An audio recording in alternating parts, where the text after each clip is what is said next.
Mesdames, Messieurs, bonjour, bienvenue au journal. Ce qu'il faut retenir de l'actualité. Le Burkina passe en revue ses engagements pris en faveur de la femme. La Commission nationale de suivi de la mise en œuvre de ces engagements se réunit à Kaya depuis hier pour éplucher le rapport et ses principales conclusions. La Coupe du Monde Russie 2018 s'ouvre demain à 24 heures de l'événement sportif mondial. La fièvre monte dans les différentes villes russes avec l'arrivée des équipes qualifiées et des supporters. Le renforcement de la justice burkinabé, credo du programme des Nations Unies pour le développement PNUD, qui a apporté un soutien de taille à la cour d'appel de Bobo Dioulasso. 200 millions de francs CFA et du matériel informatique et bureautique ont été remis à cette juridiction pour organiser les sessions de la chambre criminelle. Et parlant des sessions criminelles, soulignons que la 5e de la cour d'appel de Bobo Dioulasso se tient depuis lundi à Boromo. Reportage Hassan Gourabou, Moussa Sanon. Cour d'appel de Bobo Dioulasso, la salle d'audience du tribunal de grande instance de Boromo accueille ce lundi 11 juin la 5e session de l'année judiciaire 2017-2018 de la chambre criminelle de cette cour en son pôle criminel de Diobougou et siégeant dans la capitale des Balais. À l'ouverture de cette session, les corps constitués mais aussi les populations sont là aux côtés des membres du corps judiciaire. Nous avons 14 dossiers. 14 dossiers impliquant en tout 17 accusés, dont 5 accusés détenus. Les infractions qu'on leur reproche, c'est des crimes de sang, assassinat, coup mortel, meurtre, et il y a 2 dossiers. Un dossier portant sur la traite des personnes et un autre dossier relatif à un incendie volontaire de biens. Cette session va durer 5 jours. Elle est la 2e que le tribunal de grande instance de Boromo accueille en cette année judiciaire 2017-2018. Une session rendue possible grâce au soutien du PNUD, le programme des Nations Unies pour le développement. C'est une très belle et bonne initiative du PNUD qui vient donc au secours donc, de l'État parce qu'on a observé que les dossiers d'instruction stagnent. Même les pourvois en cassation, avec la nouvelle loi sur les appels, on s'est demandé même à quand vraiment la procédure en appel. Le coût moyen pour juger un accusé au Burkina, c'est 600 000 francs. Alors la contribution du PNUD nous est capitale. Ça va nous permettre de sortir beaucoup de dossiers. Mais le PNUD a promis de nous suivre même après la session de la chambre criminelle. En attendant, la contribution du PNUD pour l'organisation des sessions de la chambre criminelle de la cour d'appel de Bobo Dioulasso s'élève à 200 millions de francs CFA. Outre cette enveloppe financière, la cour a déjà... Voilà, un reportage qui se termine en queue de poisson. La première session de la Commission nationale de suivi de la mise en œuvre des engagements du Burkina en faveur de la femme se tient depuis hier à Kaya dans le San-Matenga.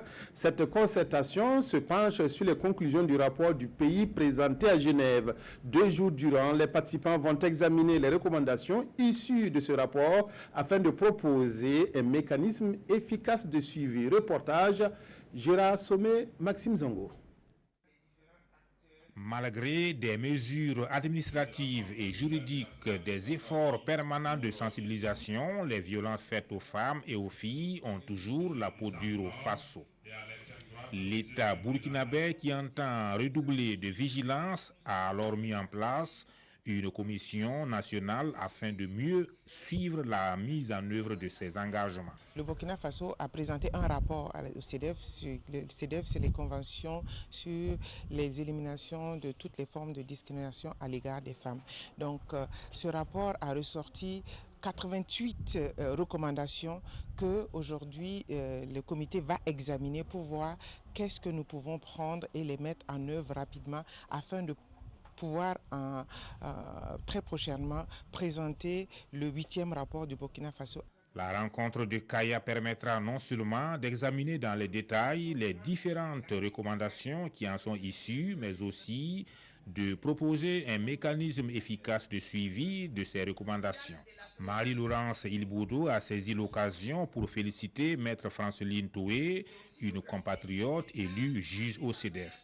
La Convention sur les éliminations de toutes les discriminations à l'égard des femmes. Face à la crise alimentaire qui touche plusieurs régions du Burkina, le programme alimentaire mondial PAM accompagne le gouvernement burkinabé pour satisfaire les besoins alimentaires et nutritionnels des populations. Plus de 600 000 personnes vont bénéficier de l'assistance du PAM dans 15 provinces de juin à septembre. Le lancement de la campagne de distribution gratuite de vivres a été donné par le ministre de l'Agriculture lundi dernier à Pobé Mengawo dans le Soum. Reportage Ousmane Ketega, Lazare Sanou. Le ministre en charge de l'agriculture donne ainsi le top de départ de la campagne de distribution gratuite de vivres aux populations vulnérables. Une assistance alimentaire du programme alimentaire mondial qui s'inscrit dans le plan de réponse du gouvernement. Aujourd'hui, c'est des actions du PAM que nous mettons en œuvre, c'est-à-dire la distribution gratuite de céréales, le cash for work et le cash inconditionnel. C'est-à-dire, cash inconditionnel, c'est distribuer de l'argent à hauteur de 35 000 francs par personne pour leur permettre d'acquérir aussi de quoi s'alimenter. Et le cash for work, ça veut dire qu'il y a des travaux que les personnes vulnérables puissent dans la province ou dans la localité, dans la commune réaliser. On les prend comme des ouvriers et on leur donne un salaire. L'assistance alimentaire du PAM va atteindre 603 000 personnes dans 15 provinces et concerner 9 régions. Le coût total de l'opération est évalué à plus de 5 milliards de francs CFA. Alors ça avance bien. Les personnes les plus vulnérables, les plus en besoin, ont été identifiées pour la plupart à travers toutes les 15 provinces. Et les distributions sont en train de commencer maintenant. Et on espère qu'on va avoir une distribution par mois pour chaque ménage parmi les gens qui sont les plus vulnérables. Pour l'année 2018, le plan de réponse et de soutien aux populations vulnérables va coûter au gouvernement plus de 81 milliards de francs CFA. Quel mécanisme pour une meilleure distribution des intrants et du matériel agricole au profit des agriculteurs de la région du Centre-Nord? La réflexion se mène depuis hier à Kaya pour que l'appui du gouvernement soit bénéfique aux producteurs, des bénéficiaires qui seront sensibilisés sur la bonne utilisation des intrants et autres matériels pour réussir la présente campagne agricole. Amado Ilboudo, Bouma Ernest Nebié. Les acteurs intervenant dans le monde agricole de la région du Centre-Nord réfléchissent à cet atelier sur les mécanismes de distribution de l'appui de l'État aux producteurs pour la campagne 2018-2019. Pour la distribution de ces intrants et ces équipements agricoles, des commissions sont déjà mises en place et les rôles des préfets et des maires y sont indispensables. Et le préfet, son rôle, c'est d'assurer la coordination des activités d'identification des bénéficiaires, les villages bénéficiaires, les ménages bénéficiaires, les producteurs individuels bénéficiaires, les producteurs organisés en groupement bénéficiaires. Les maires, ils ont un double rôle. D'abord, de passer l'information auprès des agriculteurs de l'opération, de sensibiliser les bénéficiaires sur l'opération, sur le programme qui est mis en place pour la distribution et aussi de participer à l'identification des bénéficiaires et de participer effectivement à la distribution. Et cette distribution va se faire selon des critères bien déterminés. Alors, la subvention globalement concerne les agriculteurs vulnérables. Et l'agriculteur vulnérable qui est ciblé par la subvention, c'est un ménage agricole qui a le terrain pour cultiver, il y a la force de travail, il y a la main-d'œuvre, mais objectivement, ces ressources sont très limitées. Il ne peut pas acquérir de la semence améliorée qui coûte cher, les engrais qui coûtent très cher, des équipements agricoles, des animaux de trait, mais on sait que s'il a ce potentiel-là, il peut contribuer à la production agricole. Comme aide de l'État pour la présente campagne agricole, la région du Centre-Nord bénéficie de 1500 charrues, 150 charrettes, 500 animaux de trait, 715 tonnes d'engrais minéraux et de 179 tonnes de semences améliorées. Des intrants qui sont déjà acheminés dans les différentes provinces de la région et la distribution va commencer après cet atelier. Voilà, la nouvelle vient de tomber. L'extradition de François Compaoré, le verdict renvoyé au 3 octobre prochain. La chambre d'instruction de la Cour d'appel de Paris vient de rendre sa décision. Le frère cadet de l'ancien président burkinabé avait été arrêté dans la capitale française en octobre dernier suite à un mandat d'arrêt émis par le Burkina. Il est mis en cause dans l'enquête sur l'assassinat en 1998 du journaliste Norbert Zongo. La justice française demande au Burkina de fournir des éléments matériels précis de nature à prouver l'implication de François Compaoré. Donc l'audience est remise au 3 octobre prochain. La lutte contre le VIH-Sida, qui continue de faire de nombreuses victimes au Burkina, ne faiblit pas. Le Conseil national de lutte contre le sida et les IST a lancé samedi 9 juin un projet pilote de prévention combiné du VIH-Sida chez les travailleuses du sexe. Un projet rendu possible grâce à un partenariat avec l'association African Solidarité. Il bénéficie aussi de l'appui de l'ONU-Sida. Zoubaviel David Dabiré. Les acteurs de la lutte contre le VIH-Sida veulent bouter cette maladie sexuellement transmissible hors du Burkina Faso à l'horizon 2030. Et pour y arriver, il lance le projet pilote de prévention combinée du VIH-Sida dans les cercles des travailleuses du sexe dans la ville de Ouagadougou. Il s'agit là d'accroître la résilience de ces populations vulnérables à travers des mesures préventives. Mais nous n'allons pas nous contenter simplement de traiter les gens et de les rendre indétectables. Nous voulons éviter qu'ils soient infectés. Parce qu'à terme, nous avons dit 0 nouvelle infection au VIH, 0 décès lié au VIH et 0 discrimination. Concrètement, il s'agit donc d'un cocktail d'actions qui allie les traitements, l'incitation au port du préservatif, les bons comportements qui sont proposés aux uns et aux autres afin d'empêcher les nouvelles infections au sein des populations clés. L'objectif est de permettre à 90% de la population de connaître son statut sérologique et assurer leur prise en charge. Dans ce combat, le secrétaire permanent peut compter sur l'appui financier de l'ONU-Sida. Si on veut lutter contre le sida, il faut laisser personne de côté. Donc les populations clés sont importantes et je soutiens aussi, non seulement on soutient financièrement, mais le soutien politique est important aussi. Le soutien pour lutter contre les discriminations, contre la stigmatisation, ça vaut autant que l'argent. S'il est jugé concluant, le projet pilote va s'étendre à l'ensemble des localités du Burkina Faso, foi du secrétaire permanent de lutte contre le VIH-Sida et les infections sexuellement transmissibles. La famille des forgerons de Saba, commune rurale située à l'est de Ouagadougou, s'est rendue hier chez le Moro Naba. Une visite qui a permis d'offrir des fagots de bois à l'empereur de Mossi. Un geste pour ainsi sacrifier à une tradition qui se perpétue tous les 3 ans depuis fort longtemps. Cette pratique ancestrale a mobilisé bien des personnes hier. Salifou Belem Vincent Tiendrebeo. Ainsi le veut la tradition. Une forte délégation de la famille des forgerons venus de Samba se rend chez le Mogo Naba pour lui offrir du bois de chauffe. C'est une pratique qui remonte à des temps anciens, mais qui a connu entre-temps une interruption. Vers les années 1969, que cela a été interrompu pour des raisons que nous ignorons. Et avec le conseil des sages, les orientations, cela nous a permis de renouer avec cette tradition-là, qui est de venir rendre visite à Sa Majesté le Mogo Naba tous les 3 ans, avec du bois mort. Ainsi, le Sanaba, ou le chef des forgerons de Samba, et ses collaborateurs ont repris cette pratique ancestrale depuis 2006. Question de renouer avec la tradition. C'est aussi l'occasion pour eux d'offrir au Mogo Naba quelques objets de leur fabrication. Ici, une lance et une paire de chaussures, grandeur nature.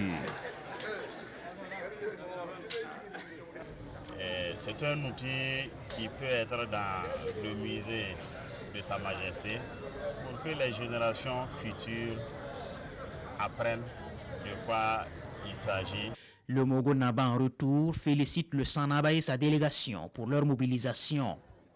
Occasion pour le souverain de présenter à ses hôtes son trophée du prix Macky Sall pour la paix qui lui est récemment décerné. Jour J-1, c'est demain que débute la Coupe du Monde Russie 2018. Le match d'ouverture opposera à 15h GMT à Moscou la Russie, pays organisateur, à l'Arabie Saoudite. En attendant, les équipes qualifiées et les supporters continuent d'arriver dans le pays dans une ambiance festive. Les derniers champions du monde en titre sont arrivés en Russie. L'équipe de la Mannschaft a débarqué à l'aéroport de Vnukovo, direction son camp de base à 40 km au sud de Moscou, à Vatutinki. La Coupe du Monde 2018 débute demain, 14 juin, et l'excitation monte. L'Angleterre, une des plus jeunes équipes de la compétition, est basée, elle, dans les faubourgs de Saint-Pétersbourg. Ce n'est pas l'une des favorites de cette Coupe du Monde, mais ils sont prêts à en découdre. Les fans de football continuent de débarquer aussi en nombre. Les Colombiens ont accueilli bruyamment leur équipe hier.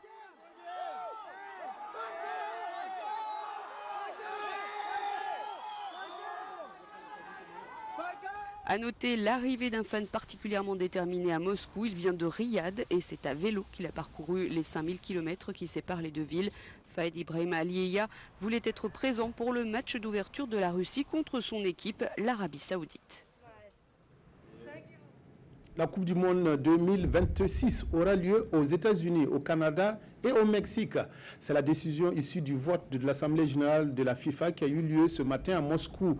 Le trio nord-américain a recueilli 134 voix contre 65 au Maroc.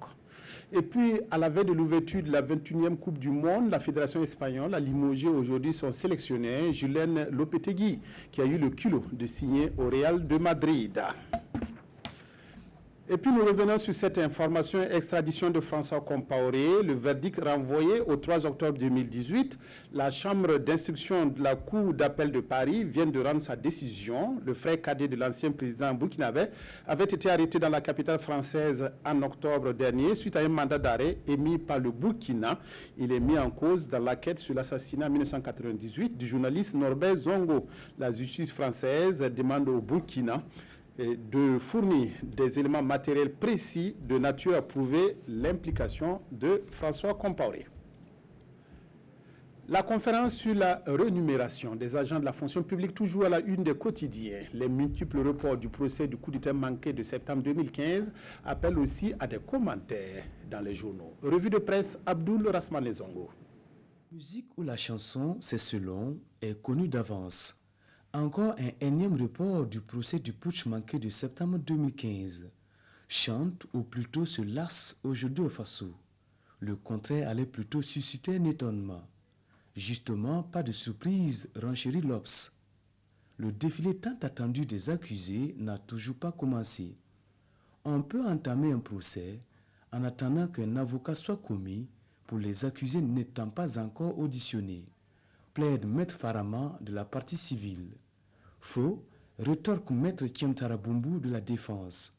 On ne peut pas débuter des auditions, invoque-t-il, alors que des accusés n'ont pas de conseil. L'audience est censée reprendre demain jeudi, du moins en théorie. En attendant ailleurs et surtout en pratique, pas de déport, ni de report, ni d'annulation, remarque l'observateur sur un tout autre sujet. Elle a bien débuté, la résolution de l'énigmatique équation salariale des agents publics de l'État, en dépit du boycott de certains syndicats.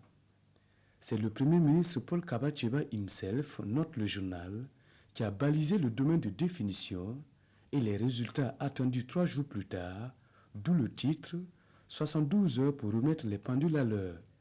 Lesquels résultats complètent aujourd'hui au Faso doivent avoir pour dénominateur commun la rationalisation du système de rémunération des agents publics de l'État.